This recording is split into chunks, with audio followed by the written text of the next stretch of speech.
I woke to the soft light of dawn, filtering through the antique curtains of my childhood bedroom. The familiar smell of polished wood and coffee wafting from the kitchen enveloped me for a moment, almost making me forget why I was there. I'd rarely been to my parents' house since moving to New York, but that night had been different. Something seemed to be calling me back. As I reached up to adjust my pillow, I felt something hard and cold underneath. I pulled it out and realized it was a small beige envelope, slightly yellowed with age.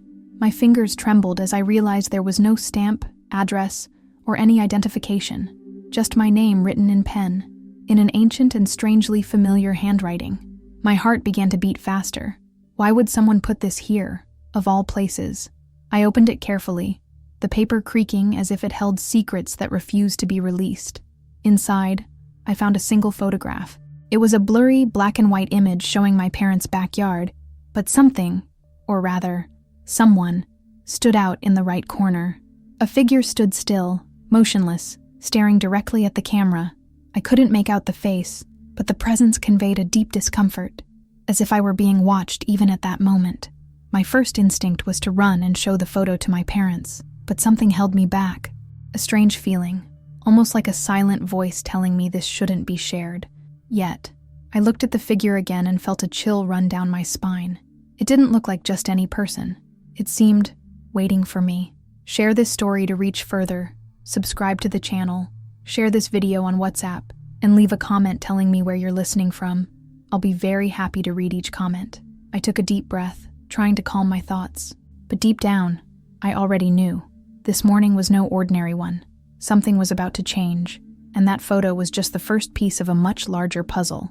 I picked up the envelope and, heart pounding, prepared to find out who or what had left me this.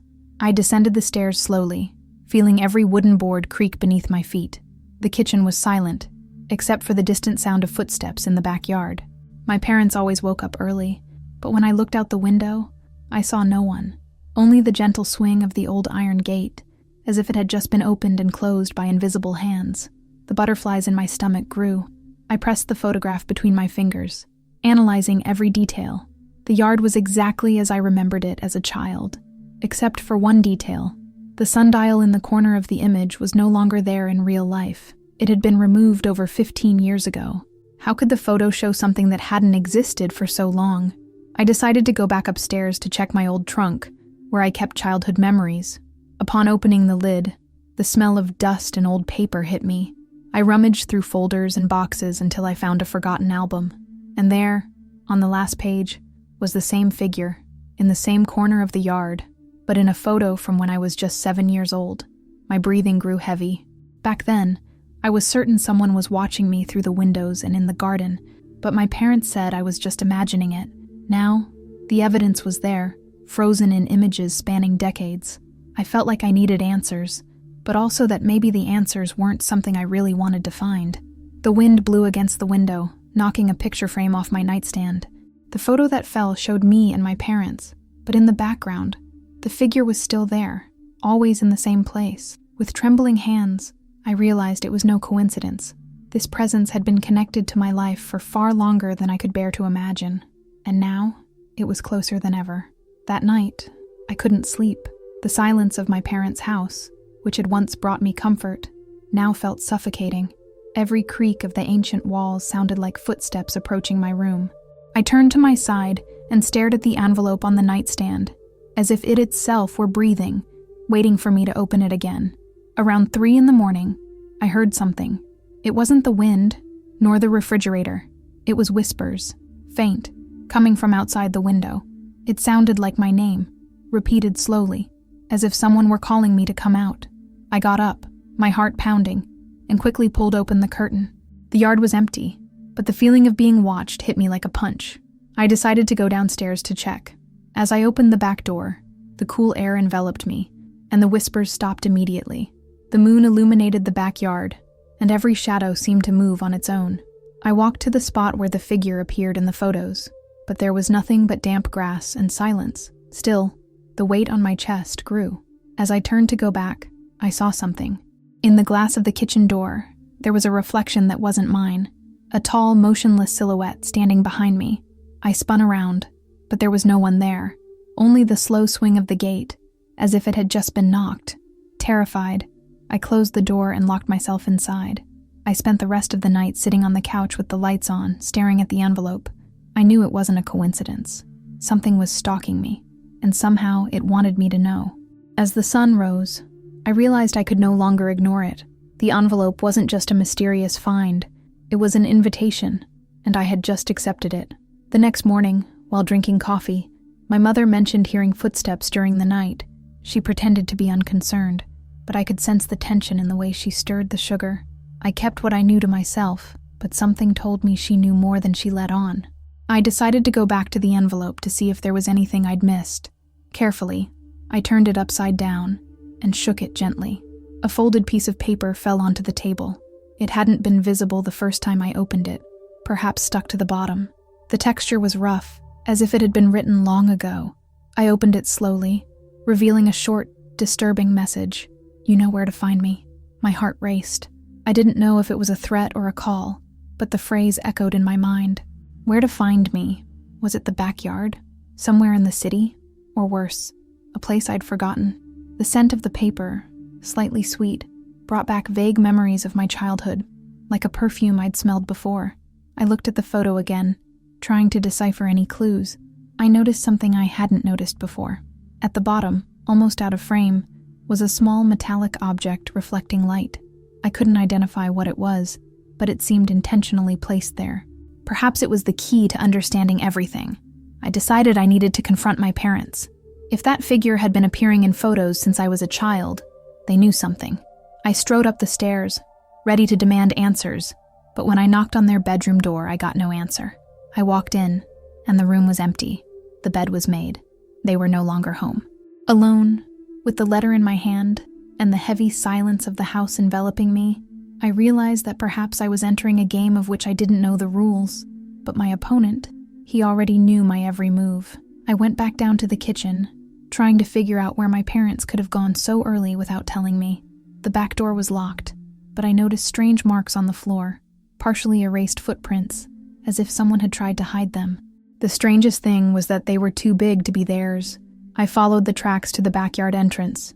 They blended into the wet grass and disappeared near the old oak tree. I remembered that, as a child, I always avoided that tree. I could never explain why. I just felt something was wrong there. Now that instinct seemed more meaningful than ever. As I peered at the base of the trunk, I noticed something unusual, a small hole covered by dry leaves.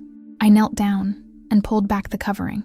Inside was a metal object, the same one I saw reflected in the photo. It was an old key, rusty, but still intact. The weight of it in my hand felt like it carried years of untold stories. Touching it sent a shiver through my body. I can't explain it, but it felt like something had awakened upon being found. The wind picked up, making the tree leaves rustle like a whisper. The key was there for a reason, and I was already in the thick of that search. I pocketed it and went back inside, determined to find out what it unlocked. But before I could go up to my room, I heard the landline ring. I answered, and there was no one on the other end, just slow, deep breathing. Then a low voice murmured, "Now you know where to find me." The sound cut the connection, leaving only the dry hiss of the line. I looked at the key in my hand, and deep down, I knew it was more than just an object. It was the gateway to something I wasn't ready to see. I spent hours trying to remember doors in my parents' house that I'd never opened. Then, a distant memory came back, the attic room. For as long as I can remember, it had always been locked, and my parents said it was just for storing old things. But now, the key in my pocket felt like it had been made for it. I slowly climbed the stairs to the hallway that led to the attic. The air grew colder with each step, as if I were passing through a space forgotten by time. The door was there, covered in dust, with an ancient lock that perfectly matched the key. My fingers sweated as I fitted it. The metallic click echoed through the hallway like silent thunder. I pushed open the door, and a thick, sweet scent escaped, the same scent I'd smelled from the paper inside the envelope.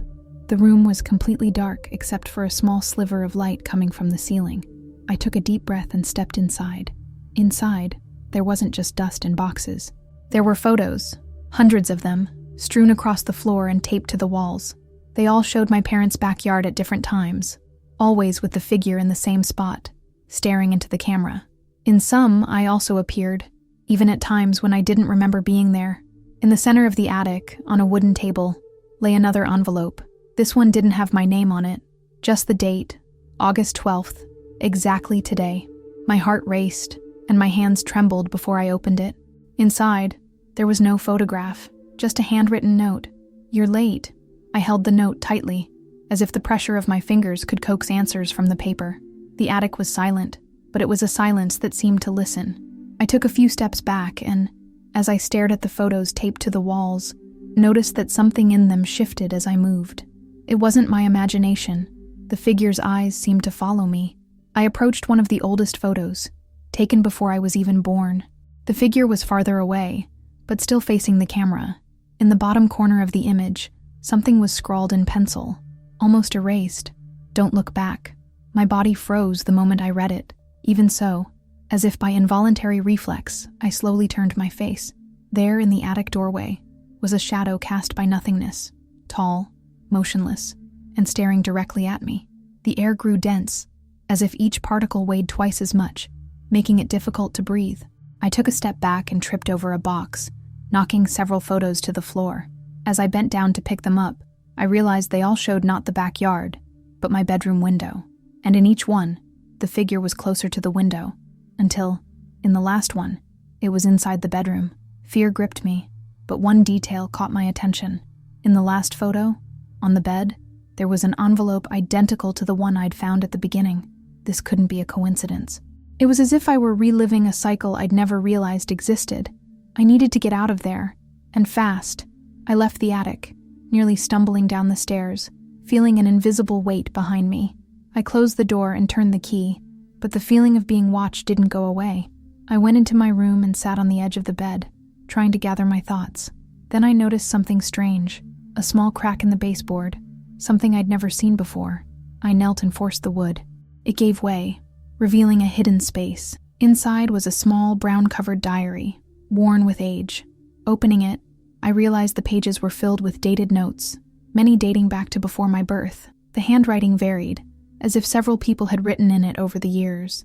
The first few pages described recurring dreams about a figure standing in the yard, watching through the window. Then the reports became more urgent. "He's closer today. I can't sleep. He knows my name." The final entries were different, written by someone signing only with the letter M. Between the pages, I found a crumpled photo. It was my mother, still a teenager, sitting in the backyard, and behind her, the same figure. Only this time, her face was visible, frozen in a tight smile and, most disturbingly, her features were strikingly similar to my own. A chill ran down my spine. How was this possible? Was it just coincidence? Or did it signify something much darker? The diary ended with a single sentence. "When the date arrives, he will be ready to enter." And the date was today. Dusk fell, and the golden light of dusk brought no comfort. Instead, it made the shadows lengthen across the house, taking on shapes that seemed to move on their own. I tried to make sense of everything I'd discovered, but each clue only opened more questions. Then I heard a muffled sound coming from the basement. It sounded like something was scratching the wood, slow and rhythmic. For a moment, I thought it was an animal, but the sound was interspersed with heavy footsteps, each closer than the last. I grabbed a flashlight and crept down the stairs carefully, feeling the chill in the air grow with each step. The basement was as usual, old boxes, furniture covered in sheets, cobwebs. But in the far corner, I noticed something different. A low door, one I'd never seen before, partially hidden behind a cabinet. The sound was coming from there. I pushed the cabinet open with effort, revealing the door. It was dark wood and deeply scarred, as if nails or claws had tried to pry it open. My hand trembled as I touched the handle, but the feeling that something on the other side knew I was there was stronger.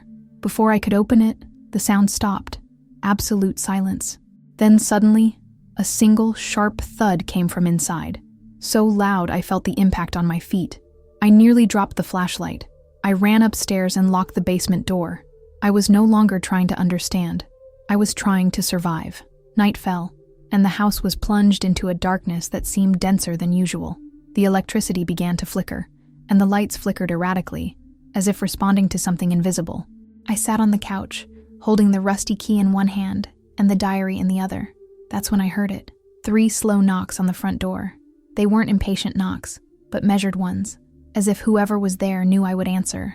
I stood still, my heart racing with each passing second. The knocks repeated, and then silence. I stood up, trying to peek through the window curtain. What I saw made my stomach churn. The figure was standing on the sidewalk, staring directly at my house. It didn't move, didn't blink, just staring at me. The street was completely empty, and fog was beginning to cover the ground. I took a step back, but the doorbell rang on its own, a shrill sound echoing throughout the house. I ran to the kitchen and hid behind the counter, trying to think of what to do. The knocks were now coming from the windows. 1, 2, 3, simultaneously, from all sides. I grabbed my cell phone to call the police, but it had no signal, even though the battery showed full.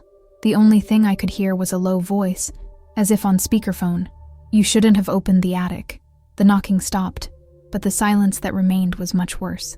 I remained motionless for minutes that felt like hours, trying to control my breathing and silence my thoughts. But every muscle in my body screamed at me to flee. The memory of the photos, the key, the diary, and the note seemed to jumble together in my mind, forming a disturbing mosaic of images and disconnected phrases, until something stood out. "You know where to find me." It was as if that phrase had been planted deep in my brain, waiting for the exact moment to transform into order. With slow, almost unconscious steps, I walked to the back door. The wind had completely stopped, and the world seemed suspended in an instant that shouldn't exist. As I opened the door, I felt the frigid air envelop me like an icy embrace, and the fog in the yard thickened, almost solid, distorting shapes and blotting out colors. There were no sounds of crickets, no distant car headlights, nothing, just absolute suffocating silence. I gripped the rusty key tighter, feeling its metallic cold almost cut through my skin. I looked at the old oak tree and knew that was where I needed to go. Each footstep seemed to echo louder than it should, as if the ground itself amplified the sound. My eyes stung with fog, and a strange pressure began to build in the back of my head, leaving me dizzy and disoriented. When I reached the base of the tree, I noticed that the small hole where I had found the key before was covered again, but this time by something that looked like fabric. I carefully pulled it aside and saw a sort of folded cloth, soiled and damp. Opening it, I found a second envelope, identical to the first, but with one difference. The photo inside no longer showed the backyard. It showed me, standing exactly where I was now, but with the figure behind me. My entire body froze. I didn't need to turn around to sense something there. The air behind me felt heavier, as if it took up more space than it should. My fingers began to tremble, and the envelope nearly slipped from my hand. That was when the voice sounded again, low and close, almost in my ear. "Now come in." I can't say where the courage, or lack of choice, came from, but I began to follow the sound of footsteps that now echoed ahead of me. The fog slowly parted, revealing something that had never been there before. A rusty iron gate, partially covered by roots and dry leaves, embedded in the ground as if guarding the entrance to another world. The metal was cold and damp to the touch, and the shape of the lock matched the key I carried exactly. Before using it, I looked beyond the fence. It wasn't the backyard I knew. The landscape seemed distorted, like a faded, old, yet vivid photograph. Twisted trees jutted into the gray sky, and on the horizon, a house identical to my parents' stood, only slightly different, as if built by someone who only knew it by heart. I inserted the key into the lock and felt a soft click, followed by a deep thud that reverberated through the floor. The gate opened on its own, creaking as if waking after a long sleep. A strong, icy wind blew from inside, bringing with it a sweet smell, the same as I'd smelled in the envelope and in the attic. It was as if everything was connected by this scent, like an invisible signature. I took the first step inside and felt the world shift. The air seemed heavier, and every sound, no matter how distant, was audible as if it were close by. Footsteps on the grass, a low whistle, the soft slam of a door somewhere. My heart raced, but a part of me, against all logic, felt I was finally arriving where I needed to be. It was then that the fog behind me closed in completely, blocking any view back to the backyard. I was trapped there, with no apparent way back. Ahead of me, the door to the house identical to my parents' began to open on its own, slowly, revealing only absolute darkness, and inside, I heard my own voice calling my name. I took a few hesitant steps into the house, and immediately realized that the silence inside was even more suffocating than outside. The walls were the same color, the furniture identical to that in my parents' house, but there was something off about the details. Family photos showed moments that never happened. Furniture was positioned in different places, and in every corner, there was that figure, watching. The door closed behind me with a sharp click, and I felt the temperature drop. The sweet smell intensified, permeating the air and making me slightly nauseous. I walked across the room and saw that the wall clock was ticking August 12th, but the minute hand turned backward, as if time were going backward. Each turn emitted a metallic sound that echoed throughout the house. I crossed the hallway and found a room identical to my childhood one. The bed, the same worn pillow, even the scratch on the corner of the desk I remembered making when I was 10. On the pillow, an envelope. My hands instantly sweated as I touched it. Inside, the same photograph as always. Only this time, the figure was much closer. His face finally clear. It was mine. The shock made me drop the photo to the ground. I felt a weight on my back, as if something were glued to me, breathing along with me. I didn't need to look to know I was being imitated, shadow by shadow. My mind screamed to run, but my feet remained still, as if the ground had trapped me. Then I heard my own voice again, coming from somewhere upstairs. "You're late, but there's still time." The sound wasn't an echo. It was real, living speech, and it seemed to come from someone who knew exactly who I was, or that I was. And against all reason, I started climbing the stairs. The upstairs was plunged into darkness, lit only by a sliver of light coming from a half-open door at the end of the hallway. Every step I took made the floorboards creak as if trying to stop me. My entire body was on alert, and every heartbeat seemed to echo in the silence.